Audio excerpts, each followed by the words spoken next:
Hello everyone, welcome to my class. आज हम start करने वाले हैं क्लास 10th का topic how do organism reproduce में। हम पढ़ रहे थे मेथड्स ऑफ हम पढ़ रहे थे टाइप्स ऑफ एसेक्सुअल रिप्रोडक्शन, जिसके अंदर हम वेजिटेटिव प्रोपेगेशन के बारे में पढ़ रहे थे। तो प्रीवियस वीडियो में हमने नेचुरल वेजिटेटिव प्रोपेगेशन देखा था, इसमें हम डिस्कस करेंगे आर्टिफिशियल वेजिटेटिव प्रोपेगेशन। तो जिन लोगों ने हमारे चैनल को सब्सक्राइब नहीं किया है तो सबसे पहले तो आप हमारे चैनल को सब्सक्राइब करें। वीडियो यूजफुल लगे, पसंद आए तो जरूर लाइक करें। तो चलिए स्टार्ट करते हैं। तो सबसे पहले हम देखते हैं कि आर्टिफिशियल वेजिटेटिव प्रोपेगेशन होता क्या है। देखो, वेजिटेटिव प्रोपेगेशन, जो लोग ये वीडियो को पहली बार देख रहे हैं तो अगर आप वेजिटेटिव प्रोपेगेशन के बारे में जानना चाहते हैं तो आप इससे पहले वाली प्रीवियस वीडियो को जरूर देख लीजिएगा। तो लेकिन यहाँ पर मैं आपको थोड़ा सा बेसिक बता देती हूँ कि वेजिटेटिव प्रोपेगेशन का मतलब होता है कि एक प्लांट के फ्रैगमेंट में से, फ्रैगमेंट यानी उसके किसी भी पार्ट में से, चाहे वो स्टेम हो, रूट हो या लीफ हो, उसमें से, उस पार्ट में से हमको क्या बनाना है, एक नया प्लांट बनाना है।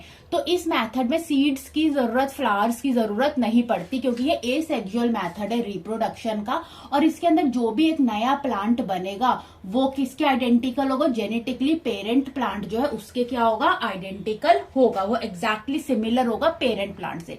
तो वेजिटेटिव प्रोपेगेशन का मतलब होता है एक प्लांट के किसी पार्ट में से एक नया प्लांट बनाना, नया प्लांट ग्रो करवाना, उसको हम कहते हैं वेजिटेटिव प्रोपेगेशन।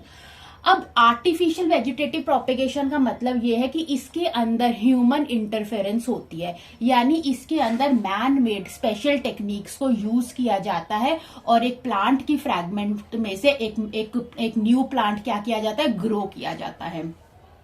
तो आर्टिफिशियल वेजिटेटिव प्रोपेगेशन का एक एडवांटेज ये है कि इसके अंदर हम अपनी डिजायर के अकॉर्डिंग प्लांट बना सकते हैं।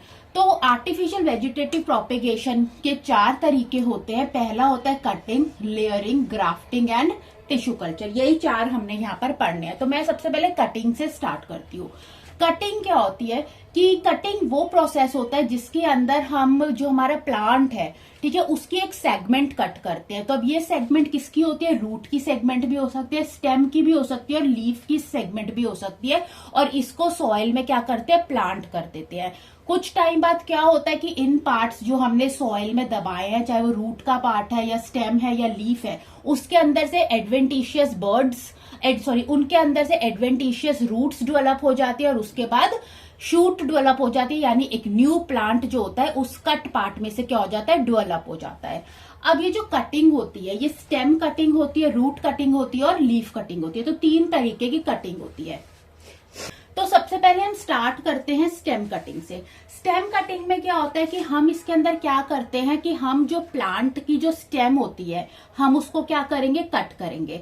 लेकिन 2 चीजों का हम इसमें ध्यान रखना पड़ता है कि जो स्टेम होती है प्लांट की, उसके अंदर नोड होनी चाहिए और एक उसके अंदर इंटैक्ट बर्ड होनी चाहिए। ठीक है, तो अब आपको पता ही होगा कि नोड क्या होती है, इंटरनोड क्या होती है और बर्ड क्या होती है। तो जिन्हें नहीं पता उनके लिए मैं यहां पर बताती हूँ कि जैसे कि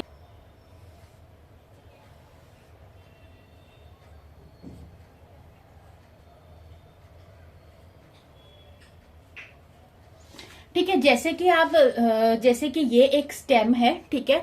तो ये स्टेम का आपको क्या करना है, एक ऐसा फ्रैगमेंट निकालना है जिसके अंदर नोड होनी चाहिए। नोड होती है ये, इस नोड के साथ क्या होती है, एक बड प्रेजेंट होनी चाहिए, एक इंटैक्ट बड प्रेजेंट होनी चाहिए। और 2 नोड के बीच के रीजन को हम क्या कहते हैं, इंटरनोड कहते हैं। तो आपको ऐसी फ्रैगमेंट स्टेम की निकालनी है और उसके बाद आपको क्या करना है कि आपको इस फ्रैगमेंट को, इस सेगमेंट को, जो इसकी नेचुरल पोजीशन है उसी तरीके से सॉइल में क्या कर देना है, प्लांट कर देना है। और कुछ टाइम बाद आप देखेंगे कि इसके अंदर क्या हो जाएगी, रूट भी डेवलप हो जाएगी और एक न्यू शूट, ये जो जहां पर बड होती है, ठीक है, जहां पर बड होती है, नोड के ऊपर जहां बड होती है, वहां से एक न्यू शूट क्या होगी, डेवलप हो जाएगी।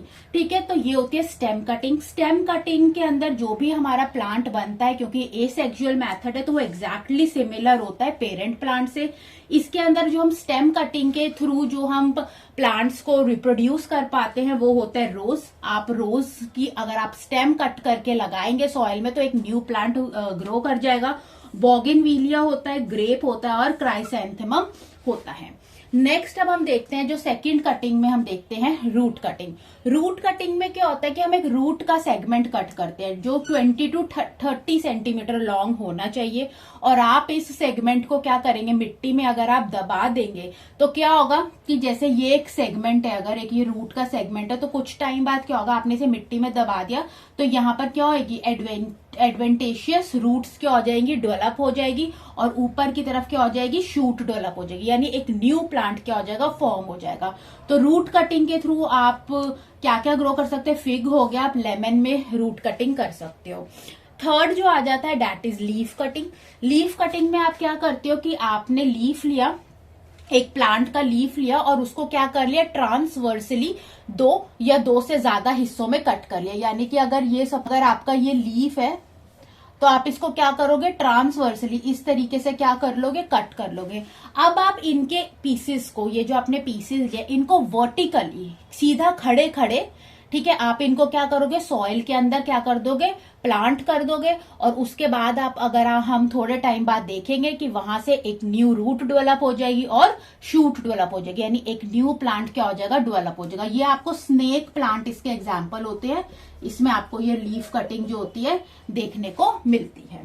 ठीक है, अब हमारे पास जो सेकंड मेथड आ जाता है वो आ जाता है लेयरिंग।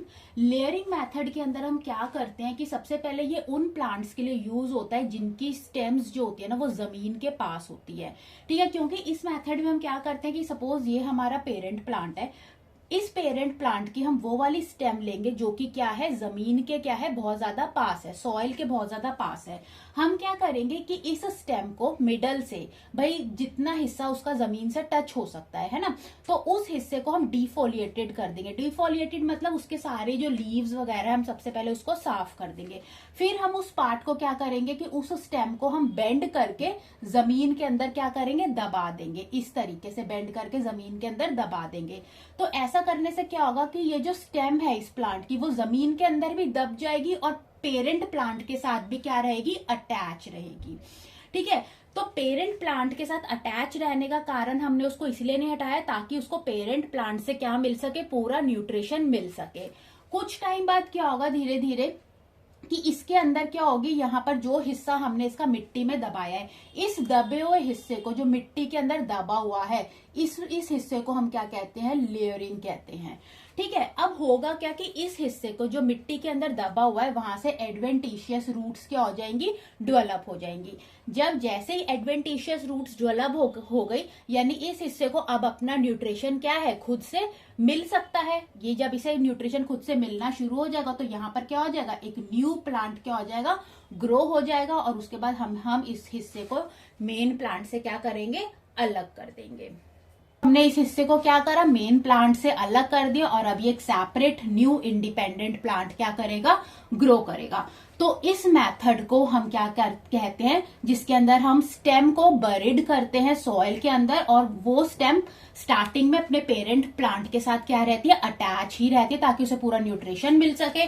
उसके बाद जैसे ही उसके अंदर एडवेंटिशियस रूट्स बननी शुरू हो जाती है, उसको सॉइल से न्यूट्रिशन मिलना शुरू हो जाता है, हम उस हिस्से को जो हमारा मेन प्लांट है उससे अलग कर देते हैं, और वहां पर जो हमने हिस्सा लेयर्ड किया था वहां से एक न्यू प्लांट इंडिपेंडेंटली ग्रो करता है। तो इसको हम माउंड लेयरिंग भी कहते हैं। इसको हम क्या कहते हैं, माउंड लेयरिंग।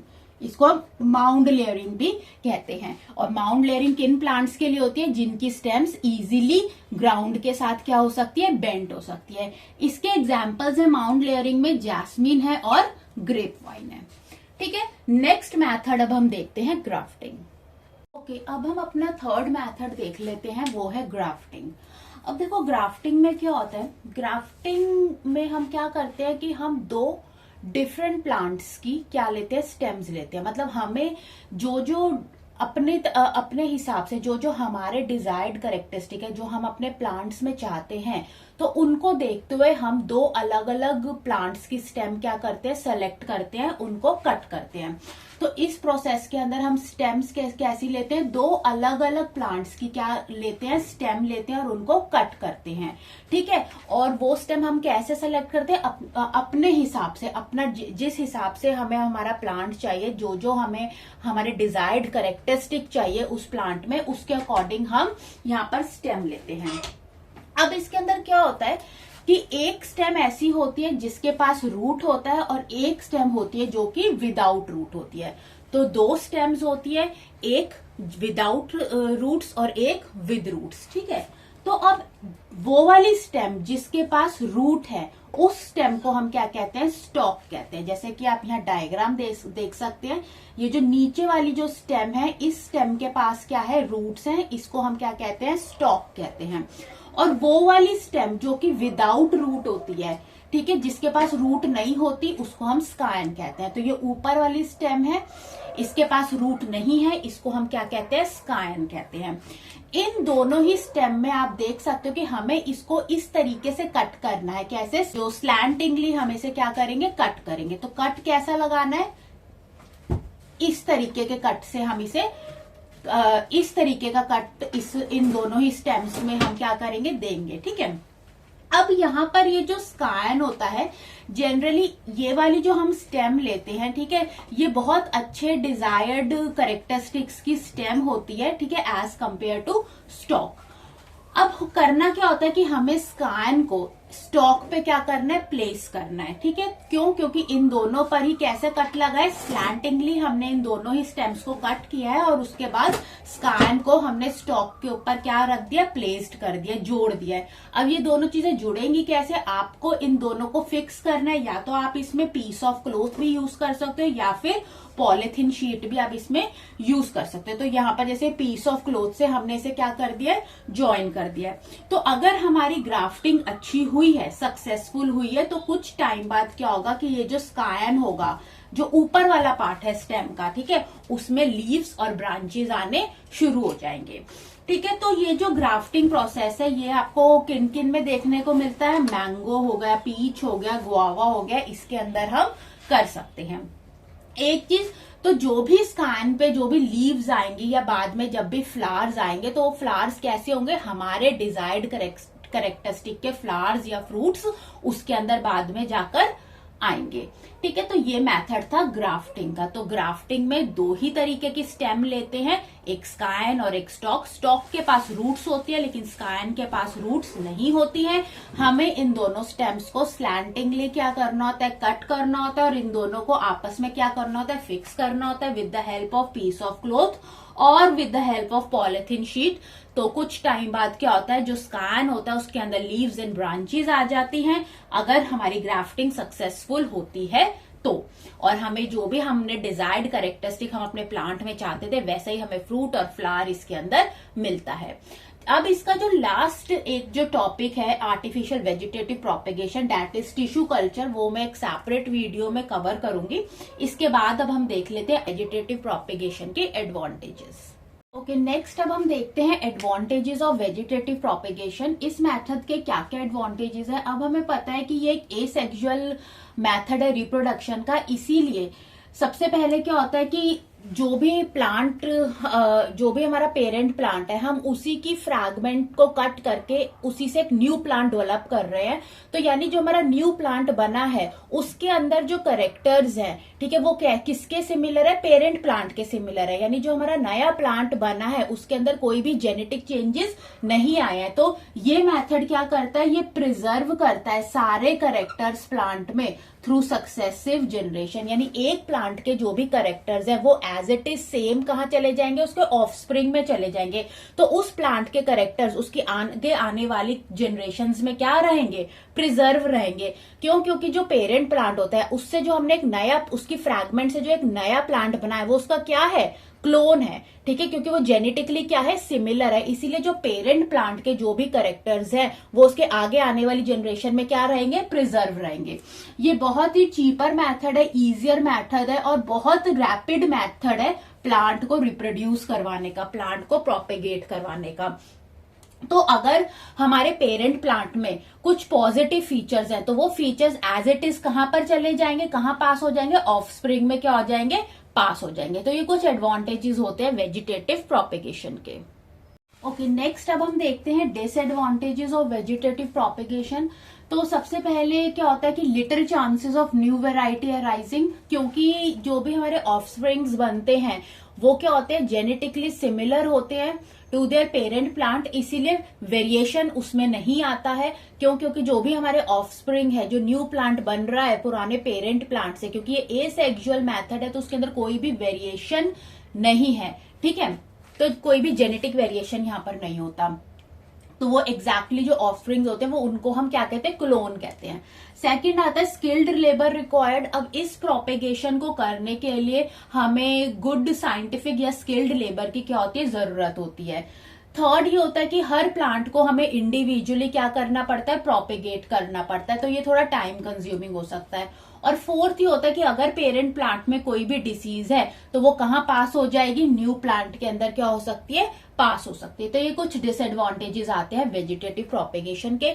नेक्स्ट क्लास के अंदर हम जो इसका एक टॉपिक रह गया आर्टिफिशियल वेजिटेटिव प्रोपेगेशन में ही आता है, दैट इज टिश्यू कल्चर, वो हम देखेंगे। तो अगर आपको अच्छा लगे ये वीडियो तो आप इसे लाइक करें, प्लीज चैनल को सब्सक्राइब करें। Thanks for watching.